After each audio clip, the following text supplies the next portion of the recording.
چلاکیاں انسان کو گراتی ہیں اور اتنا منہ چھیل جاتا ہے کہ منہ پہچانا ہی نہیں جاتا. بندہ اپنے آپ کو رب رسول کے حوالے کر دے تو اللہ بڑی بہترین جزائیں عطا کرتے ہیں. یہ لوگ تیزی دکھاتے ہیں. بعض یزید بھی تیزی دکھانے والا تھا. اس نے ولید کو خط لکھا کہنے لگا کہ فوری طور پہ عبداللہ ابن عباس کو بلاؤ اور سے کو میری بیعت کریں. یہ جو بیعت ہوتی تھی نا یہ بھی سن لے کیا ہوتی تھی. یہ بیعت حلف ہوتا تھا.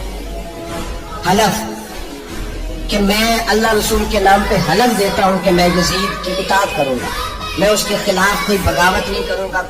یہ بیعت لوگ سمجھتے ہیں کہ بس ہاتھ پکڑنے کا نام بیعت تھا. اس بیعت کا متبادل جمہوری ملکوں کے اندر ووٹ آیا ہے, اس کا متبادل لفظ.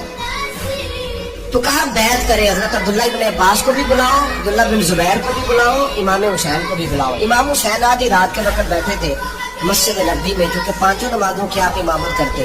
انہوں اللہ خیر کرے جنہوں نماز پڑھائے ہو مولوی